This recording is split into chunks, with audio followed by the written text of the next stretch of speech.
The notification came through at 9:47 a.m. on a Tuesday. I was in the middle of reviewing Q3 projections when my phone buzzed with the family group chat. 23 members. Everyone from my parents down to distant cousins who only showed up for major holidays. Marcus, my brother, Memorial Day barbecue at Mom and Dad's. Everyone's invited. Gonna be epic. Amanda's handling all the food. Party popper. The responses came flooding in immediately. Mom, can't wait. Dad, I'll handle the grill. Aunt Sharon, we'll bring drinks. Cousin Jennifer, count us in. I smiled, mentally checking my calendar. Memorial Day weekend was open. It had been months since I'd seen everyone. Between work and everything else, family gatherings had become rare. I was about to type a response when another message came through. Marcus, actually, quick update. Amanda and I talked. We're keeping it to people who, fit the vibe. So Sarah, don't worry about coming. My new wife says you'll make the whole party stink. No offense. Just being real. I stared at the screen. The dots appeared under his message immediately. Mom was typing. Not typing. She just liked it. Then Dad's reaction appeared. Dad. I felt something cold settle in my chest. Not anger. Not even hurt. This clarity. 17 more likes appeared over the next 30 seconds. Aunt Sharon. Uncle Pete. Cousin Jennifer. Cousin Mike. Even my grandmother. The only people who didn't react were the ones who probably hadn't seen it yet. I looked at the message again. You'll make the whole party stink. My brother. My actual brother. The kid I'd helped through college algebra. The guy I'd lent $3,000 to when his car died junior year. The same person who'd called me crying when his first girlfriend dumped him. That brother. I took a breath and typed, got it. Then I opened my secure messaging app and sent a different message. To Richard Chin, Venture Capital Director. Subject. Immediate action required. Message. Pull all funding from Cascade Marketing Solutions. Effective immediately. I want every dollar out by end of business today. No exceptions. I hit send and set my phone face down on my desk. My assistant Jennifer knocked and entered. Ms. Rodriguez? Your 10 a.m. is here. Thank you. Give me 2 minutes. She nodded and closed the door. I stood up, walked to the window of my corner office on the 43rd floor and looked out at the city. From up here everything looked small. Manageable. Ordered. My phone buzzed. I ignored it. It buzzed again. And again. And again. I let it buzz. Here's what my family knew about me. I worked in business stuff. That's literally how my mother described it to people. Sarah does business stuff. Something with computers, I think. They knew I had an apartment in the city. They knew I drove a modest Honda Civic. They knew I wore plain clothes and didn't show up to things dripping in jewelry. What they didn't know, I was the founder and CEO of Vertex Capital Group, a venture capital firm that managed $840 million in assets. What they really didn't know, I was the anonymous investor behind 18 different companies, including Cascade Marketing Solutions, the startup that my brother's wife, Amanda, had been building for the past 14 months. I'd met Amanda exactly twice.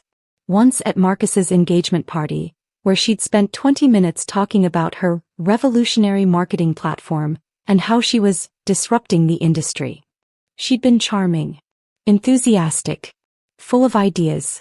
The second time was at their wedding where she'd barely acknowledged me. I was seated at table 12 near the back with relatives I'd never met. But I'd heard about Amanda plenty through my brother. How smart she was. How ambitious. How she'd graduated from Wharton. How her startup was going to be the next big thing. 3 months after their wedding, an anonymous funding proposal had landed on my desk. Cascade Marketing Solutions was seeking seed funding. $2.8 million for 18 months of runway. I'd reviewed the business plan, the financials, the market analysis. It was solid. Actually solid. So I'd funded it. Through 3 layers of LLCs and investment vehicles, completely anonymously. Amanda had no idea who her primary investor was. My phone was still buzzing. I finally picked it up. 47 notifications. I scrolled through them. Richard Chin, confirmed. All funds being withdrawn from Cascade Marketing Solutions effective immediately. They'll receive official notice within the hour. Marcus, Sarah, why aren't you responding? Marcus, don't be dramatic. Marcus, it's just a barbecue. Unknown number. Hi, this is Amanda Rodriguez. I got your number from Marcus. We need to talk. Urgent. Please call me. Mom, Sarah, your brother didn't mean it that way. Unknown number. This is Amanda again. Please call me. Something happened with my company. It's an emergency. Marcus, Amanda is freaking out about something with her business. Do you know anything about investment stuff? She needs help. I set the phone down again. Jennifer buzzed through the intercom. Ms. Rodriguez? Amanda Rodriguez is here. She doesn't have an appointment, but she says it's urgent. Is quite insistent. I checked my watch. 10:15 a.m. Fast. Send her in. Amanda Rodriguez looked different than she had at the wedding. Her Wharton confidence had been replaced with something that looked like panic barely held in check. She walked into my office in designer jeans and a blazer, carrying a leather tote that probably cost more than most people's monthly rent. Her eyes scanned the space, the floor-to-ceiling windows, the modern furniture, the awards on the credenza, with visible confusion. Sarah, she said. What are you doing here? I gestured to the chair across from my desk. I work here. Please sit down. She remained standing. I don't understand. Marcus said you did some kind of administrative work. This is the executive floor. Yes. Sarah, I don't have time for this. I need help. My company just lost its primary investor. $2.8 million gone. Just like that. They withdrew everything this morning. I'm trying to reach the investment firm, but they won't tell me anything. I thought maybe you knew someone or, I don't know. Marcus said you worked in business and I'm desperate. I sat down at my desk and opened my laptop. What's the name of your company again? Cascade Marketing Solutions. I typed for a moment, then turned the screen toward her. It showed the withdrawal authorization, timestamped 9:51 a.m. Her face went white. Why do you have access to that? Because I authorized it. She stared at me. What? I'm the anonymous investor who funded your company, Amanda. Or rather, I was. As of this morning, I've withdrawn all funding. She grabbed the edge of my desk. That's not possible. The investor is a firm called Vertex Capital Group. That's my firm. I'm the CEO and primary managing partner. Amanda's mouth opened and closed. No words came out. I continued. Your business plan was excellent, by the way. Your execution over the past 14 months has been even better. You're 3 weeks ahead of schedule on your development timeline, and your customer acquisition cost is 23% below projections. I've been very impressed. Then why? She whispered. Why would you pull the funding? I picked up my phone and opened the family group chat. I turned it toward her. She read Marcus's message. Read the reactions. Read my 2-word response. Oh my God, she breathed. I invest in people, Amanda. People I believe in. People I can trust. People who understand that character matters. I closed my laptop. This morning I learned something important about your character. No. She was shaking her head rapidly. That was Marcus's message. I didn't write that. But you said it to him. He quoted you directly. My new wife says you'll make the whole party stink. Her face flushed red. We were joking around. It was just, we were planning the barbecue and there were so many people coming and I said something stupid without thinking. I didn't mean it like that. I didn't think he'd post it. But you did say it. Yes, but. And you didn't correct him when he posted it. You didn't message the group to clarify. You didn't reach out to me privately to apologize. I didn't see the group chat until an hour ago. I was in meetings all morning. I stood up. Here's what's going to happen, Amanda. You have until 5 p.m. today to remove your personal belongings from the Cascade offices. The company lease is in my name through one of my holdings. That lease terminates at midnight tonight. You can't do this. I absolutely can. Check your funding agreement. Section 7, Clause 3. The investor reserves the right to withdraw funding for any reason with 24 hours notice. You received notice at 9:51 a.m. That gives you until 9:51 a.m. tomorrow, but I'm being generous and giving you access until midnight. This will destroy my company. Yes. I have employees. I have obligations. I have contracts. You should have thought about that before you decided I wasn't good enough to attend a family barbecue. Amanda's voice rose to a near scream. This is insane. You're destroying my company because of a stupid barbecue invitation? No, I said calmly. I'm making a business decision.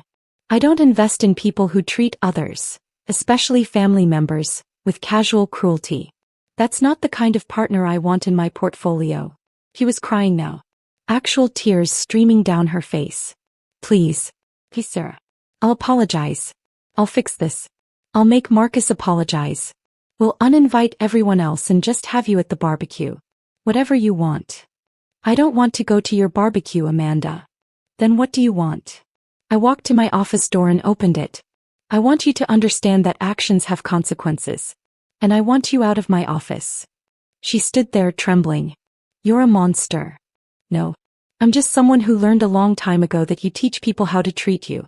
Now if you'll excuse me, I have an 11 a.m. call. She grabbed her bag and walked to the door. She stopped in the doorway and turned back.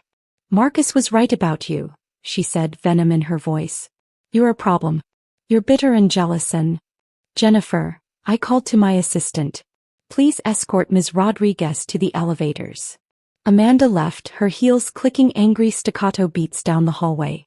I closed the door and returned to my desk. My phone buzzed. Marcus, what the hell did you do?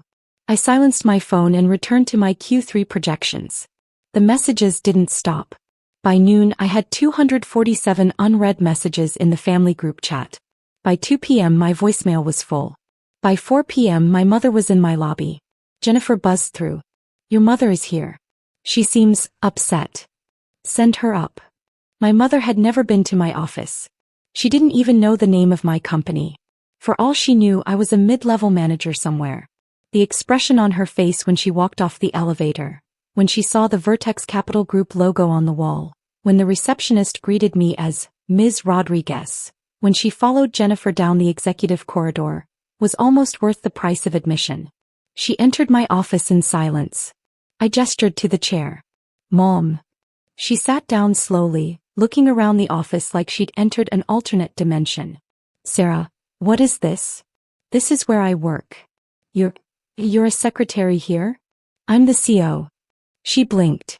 That's not possible. I pulled up the company website and turned my laptop toward her. There was my photo under leadership team. Sarah Rodriguez, founder and CEO. She stared at it for a long moment. I don't understand. You drive a Honda Civic. I like Honda Civics. They're reliable. You live in that small apartment. It's rent-controlled and close to the office. Very convenient. You never said, you never told us. You never asked, Mom. Every time I tried to talk about work, Dad would change the subject. Marcus would make jokes about me being too boring. You'd tell people I did business stuff with computers. After a while, I stopped trying. She was quiet for a moment. Then, Amanda is devastated. I'm sure she is.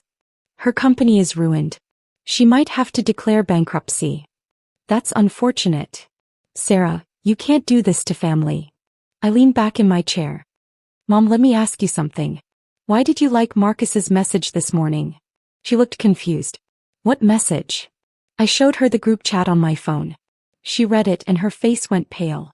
I didn't read it carefully. I was at the grocery store. I just saw Marcus posted about the barbecue and hit like. I didn't see what he said about you. What about Dad? I don't know. You'll have to ask him. And the other 17 people who liked it? She had no answer for that. Here's what I learned this morning, Mom. When my brother publicly insulted me, told me I wasn't welcome at a family event, and said I would make the whole party stink, 23 family members saw that message. 17 of them liked it. 4 of them didn't react. Only 2 people, Cousin Rachel and Uncle Tom, messaged me privately to say that was wrong. People just hit like without thinking. Exactly. They don't think. They don't think about how their actions affect other people. They don't think about the message they're sending. They just click like and move on. I stood up. Amanda didn't think before she said I'd make the party stink. Marcus didn't think before he posted it publicly. You didn't think before you liked it. And now you're all surprised that there are consequences. But destroying her company. I made a business decision, Mom. I withdrew my investment from a company run by someone who demonstrated poor judgment and questionable character. That's not revenge. That's just good business. She's your sister-in-law. She's someone who decided I wasn't good enough to attend a barbecue. Why would I want to be in business with someone like that? My mother stood up, her face hardening. Your father was right. You've always been difficult. Difficult. Right. I walked to the door. When you see Dad, let him know that the $50,000 anonymous donation that saved his Rotary Club's community center last year, that was from me. That scholarship fund that paid for Marcus's last 2 years of college when Dad lost his job, also me. The lucky break that got Aunt Sharon's medical bills reduced by 90%.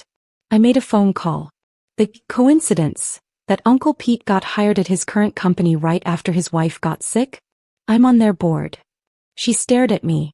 I've been helping this family for 15 years, Mom. Quietly. Anonymously. Because I could and because I thought that's what family did. But difficult people don't do things like that, do they? Her eyes were filling with tears. Sarah. I think you should go. She left without another word. The Memorial Day barbecue happened without me. I spent the long weekend at a spa resort upstate with my phone on airplane mode.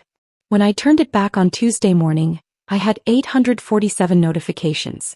I scrolled through the highlights. The barbecue had apparently been a disaster. Amanda had shown up in tears and spent the whole day on her phone trying to find emergency investors. Marcus had been in a mood, according to multiple accounts. Several people had asked where I was. Apparently, cousin Rachel, one of the 2 people who'd messaged me privately, had stood up during dinner and asked why I wasn't there. Marcus had apparently said, because she wasn't invited.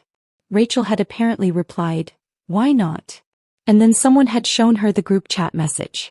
According to Uncle Tom's text, all hell broke loose. Aunt Sharon had apparently demanded to know why Marcus had said something so cruel. Marcus had tried to blame Amanda. Amanda had screamed at Marcus. My mother had cried. My father had tried to defend Marcus. Rachel had called them all out for liking the message. The barbecue had ended early with multiple people leaving angry. There were 23 missed calls from Marcus.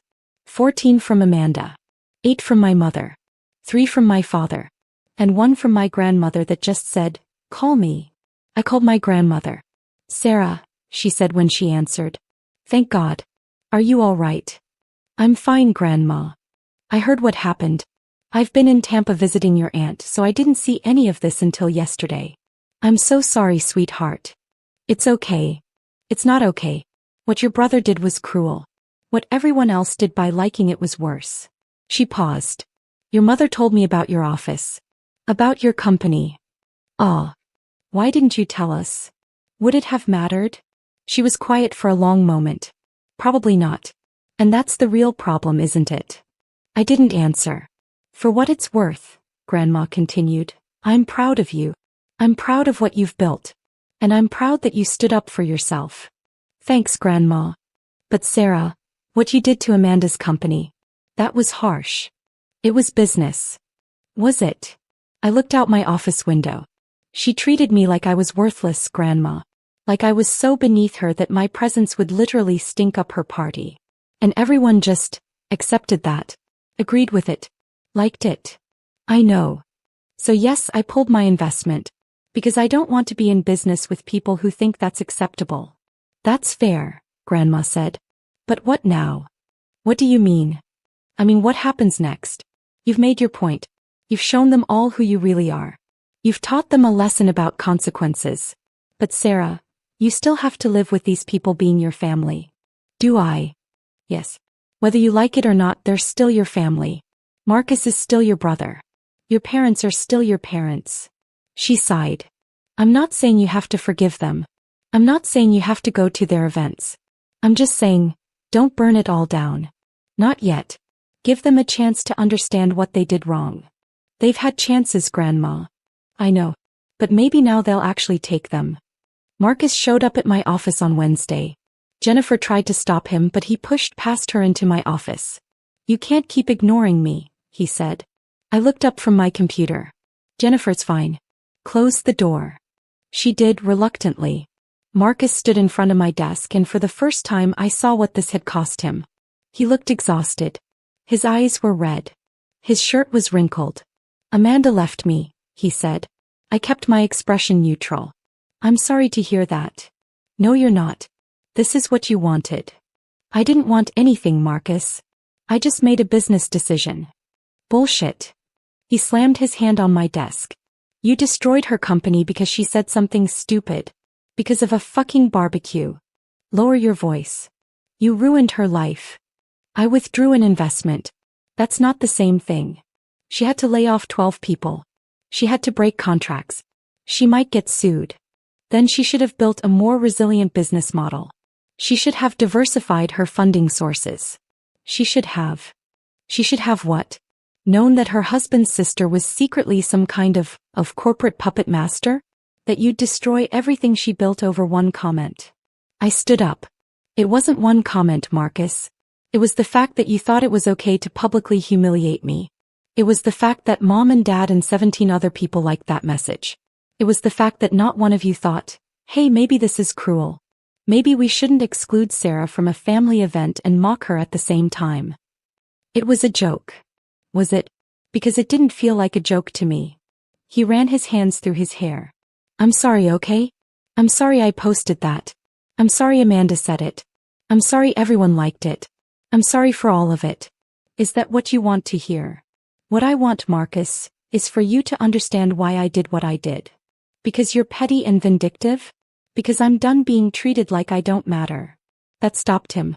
I continued, "I've spent 15 years helping this family. Quietly. Anonymously. I've paid for things, fixed things, opened doors, made calls.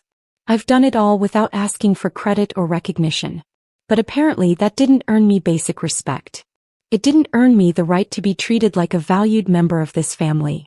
So when I finally stood up for myself, when I finally said, no, I won't accept being treated like this, you're calling me petty."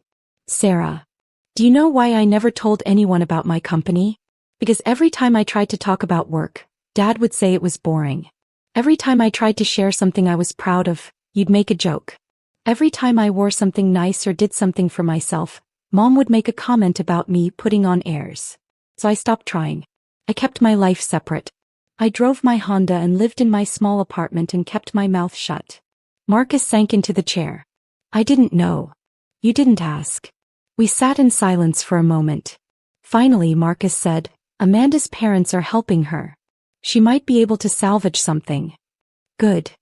She wants me to ask you to reconsider." "No. Sarah."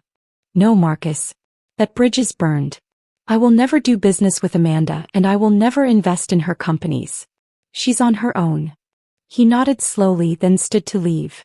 At the door he turned back. "For what it's worth. I saw your office. I saw your name on the wall. I Googled your company." He paused. "I'm impressed. I'm really impressed. And I'm sorry I never knew.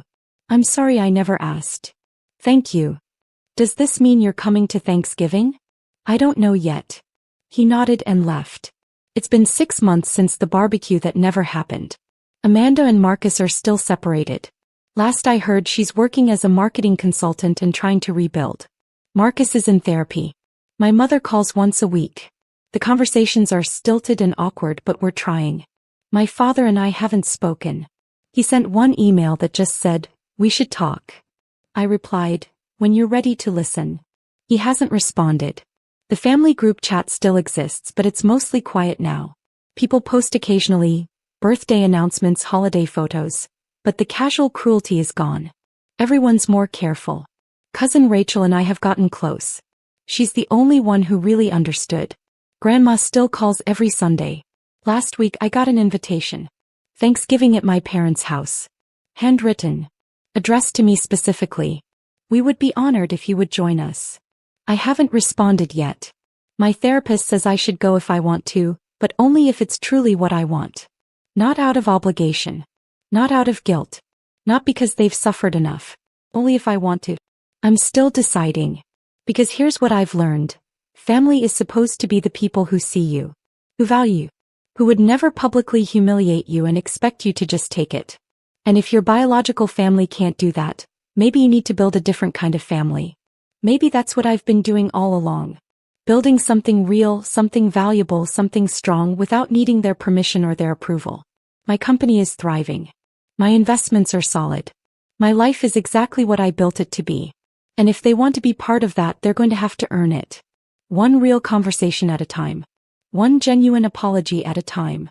One moment of actual respect at a time. Because I'm done making it easy for them. I'm done being the person they can ignore, mock, and exclude without consequence. I'm Sarah Rodriguez. I'm the CEO of Vertex Capital Group. I manage $840 million in assets. I've built something extraordinary. And if they can't see that, can't value that, can't treat me with basic human dignity, then they don't deserve a seat at my table. Even if it is just a Memorial Day barbecue.